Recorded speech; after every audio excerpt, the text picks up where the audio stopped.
গাজরের মরশুমে একবারও গাজরের বরফি খাবো না বাঙালি হয়ে, এটা কখনো কি মানা যায়? কখনোই না।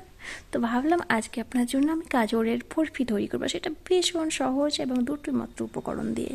তো প্রথমেই আমি যেটা করেছি, এখানে নিয়ে নিয়েছি গাজর 600 গ্রাম মতো, যেটা আমি ছিলে নিয়েছি। তারপর মিহি সরু যে অংশটা থাকে গ্রেটারে, সেটা দিয়ে গ্রেট করে নিয়েছি।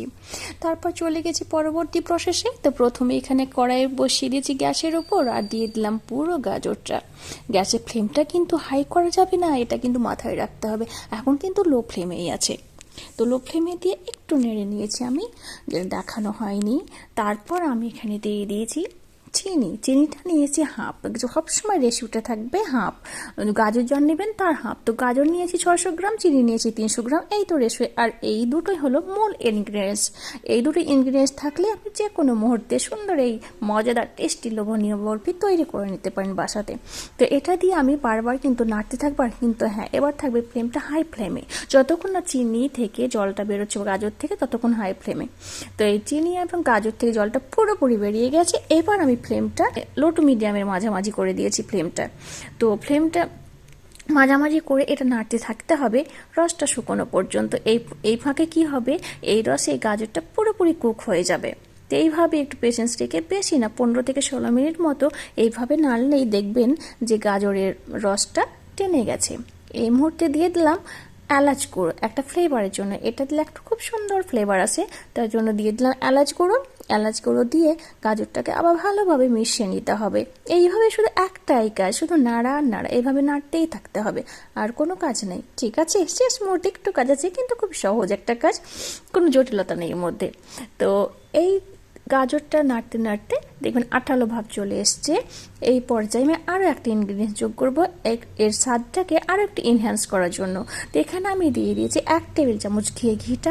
অবশ্যই চেষ্টা করবেন দেওয়া, যদি না থাকে তবে এমনি করবেন, কিন্তু যদি থাকে অবশ্যই দেবেন এবং চেষ্টা করবেন, তাহলে দেখবেন এই ফ্লেভারটা আরও বেশি ভালো আসে। তো এইভাবে নাড়তে দেখছেন একটা আঠালো ভাব হয়ে গেছে, মানে এক জায়গায় জড়ো হয়ে যাচ্ছে, মানে আমার এই পুরটা বরফির জন্য রেডি। তো এবার আমি নামিয়ে নিয়েছি। এখানে নিয়েছি একটা বাটার পেপার। বাটার পেপারের ওপর পুরোটা নিয়ে নিলাম। আপনাদের কাছে যদি হাতের কাছে যদি বাটার পেপার না থাকে, কোনো অসুবিধা নেই। আপনারা যে কোনো মোল্ড, থাল, বাটি যা পাবেন তাতে আপনারা সুন্দরভাবে জমিয়ে নিতে পারেন। ঠিক আছে, আমি এখানে বাটার পেপার নিয়ে নিয়েছি। তারপর ওপরটা চিকন করে নিয়েছি। আমি স্প্যাচুলার সাহায্যে জমিয়ে নিয়েছি, মানে সেট করে নিয়েছি। এবার একটা বাটি দিয়ে প্রেস করেছি যাতে উপরটা সুন্দর চিকন হয়ে যায়। দেখতেই তো পাচ্ছেন কত সুন্দর চিকন হয়ে গেছে। এবার এই সৌন্দর্যটাকে বাড়ানোর জন্য মুখে পড়ার সময় যেন একটু আরও বেশি ভালো লাগে, গোটা গোটা বাদাম, তার জন্য দিয়ে দিলাম পেস্তাচিয়াস এবং কাঠবাদাম। আপনারা চাইলে এখানে বাদাম দিতে পারেন, দরকার নেই পেস্তাচিয়াস। কাঠবাদাম নেই তো কি হয়েছে, বাদাম দেবেন। তো এইভাবে আমি সাজিয়ে নিয়েছি। তারপর 2 ঘন্টা মতো রেখেছিলাম। আপনারা যদি আরও একটু শক্ত করতে চান, এটাকে 4 থেকে 5 ঘন্টা ফ্রিজে সেট হতে দেবেন। সেট হতে দেখবেন খুব শক্ত হয়ে যাবে। তো আমার পার্সোনালি একটু জুসি ভাব থাকবে ভিতরে, এরকম পছন্দ আমার বরফি, তাই আমি কেটে নিয়েছি 2 ঘন্টা পরেই। খেতে কিন্তু অসম্ভব মজার হয়েছিল। আপনারা অবশ্যই বাসাতে ট্রাই করবেন, দেখবেন প্রত্যেকের প্রশংসা পাবেন। তো দেখতেই পাচ্ছেন ভেতরের টেক্সচারটা কত সুন্দর, জুসি টাইপের।